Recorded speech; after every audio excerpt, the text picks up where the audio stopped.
पर पड़ी, जो मस्जिद के दरवाजे के पास कोने में बैठी हुई थी। स्याह रंग की चादर उसने अपने गिर्द ओढ़ रखी थी। मस्जिद में आने वाले लोग अजीब नजरों से उसे देखते और मस्जिद में दाखिल हो जाते, लेकिन वो नकाबपोश औरत वहां से कहीं गई नहीं।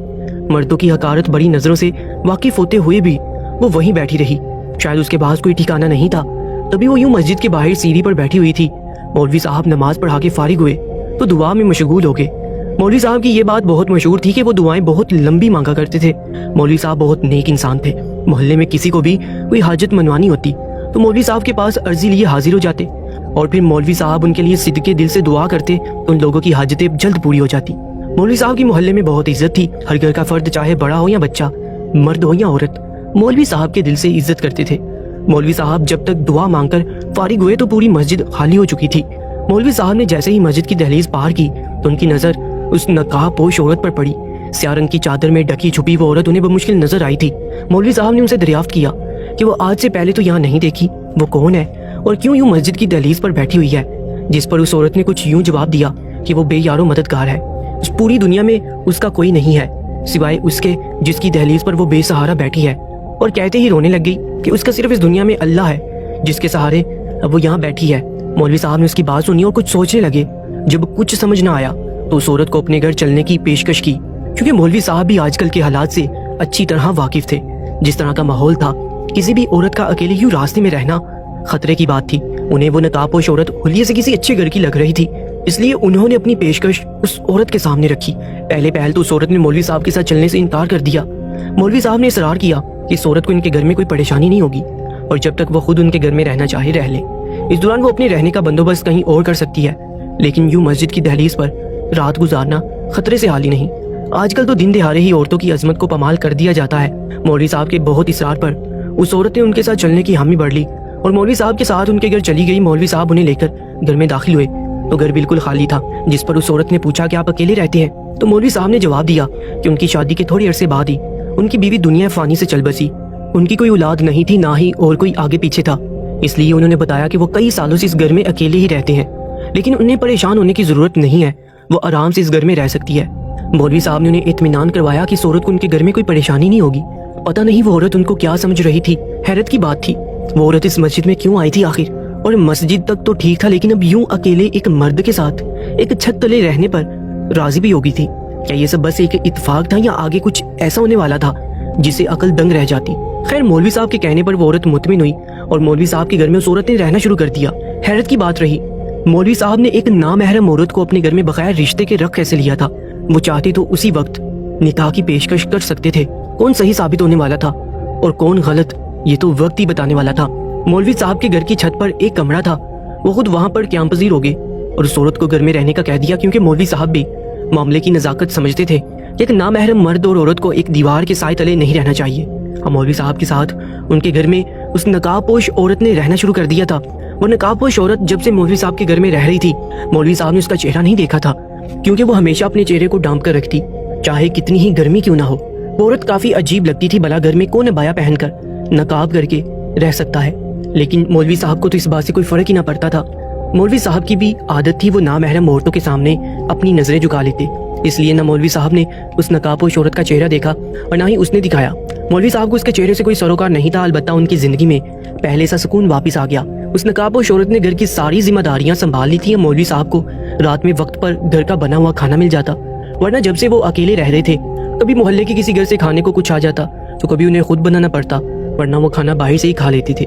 लेकिन उस औरत के घर में आने से उन्हें सहूलियात मुयस्सर हो गई थी। उनके बिना कहे ही वो नकाबपोश औरत उनके मैले कपड़े धो देती, उनके घर की साफ सफाई किया करती, हत्ता कि उसने घर के हर छोटे से छोटे और बड़े से बड़े काम करना खुद पर लाजिम कर दिया था। मौलवी साहब को उस नकाबपोश औरत के घर में आने से काफी आराम मिल गया था। अब उन्हें घर की किसी किस्म की कोई फिक्र नहीं होती थी। एक रोज मौलवी साहब घर आए तो घर ऐसे चमक रहा था जैसे अभी अभी नया लिया हो। घर का एक एक कोना चमक रहा था। मौलवी साहब ने ठंडी आह भरी और घर को देखा। घर इतना साफ तो उनकी बीवी की हयाती में भी नहीं हुआ करता था। उन्होंने किचन में जाकर देखा तो वह नकाबपोश औरत बावर्ची खाने में खाना बना रही थी। उस औरत के हाथ में बहुत जायका था और फुर्ती इतनी के पलक झपकते ही सारे काम हो जाते। कभी कभी तो मौलवी साहब को भी हैरत होती कि किसी इंसान में इतनी फुर्ती और इतना सुगरपन हो सकता है कि यूं सलीके से हर काम सेकंडों में कर ले। उनके जहन में एक ख्याल आया था, लेकिन उन्होंने फौरी तौर पर उस पर अमल न किया, बल्कि सही वक्त का इंतजार करते यूं ही कुछ दिन गुजरे थे कि एक रोज अचानक किसी ने मौलवी साहब की छत पर उस नकाबपोश औरत को कपड़े सुखाते देख लिया। पहले तो उस शख्स को यकीन न आया कि इस पहर मौलवी साहब के घर कोई हो सकता है, क्योंकि नमाज का वक्त था और मौलवी साहब नमाज की अदायगी के लिए मस्जिद गए हुए थे। और फिर कुछ देर नजर रखने पर उस शख्स को मालूम हुआ कि मौलवी साहब की छत पर कोई नकाबपोश औरत धुले हुए कपड़े सुखा रही है।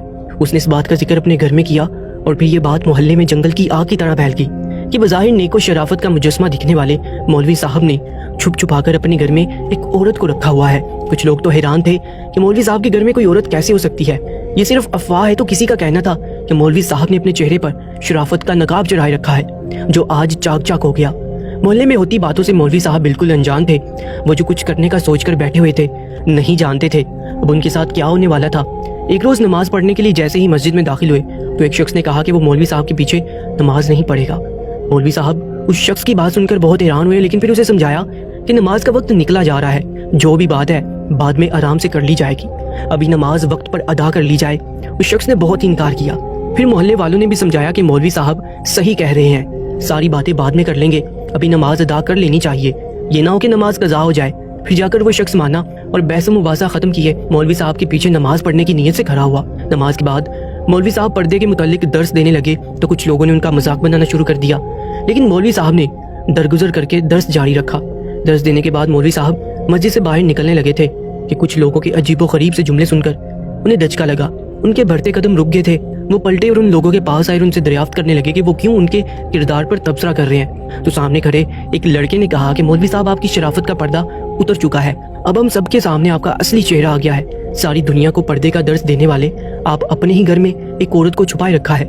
जाहिर सी बात है इससे आपका कोई महरम वाला रिश्ता नहीं है, क्योंकि अगर इसका आपसे कोई महरम वाला ताल्लुक होता तो आप उसे यूं छुपा कर ना रखते।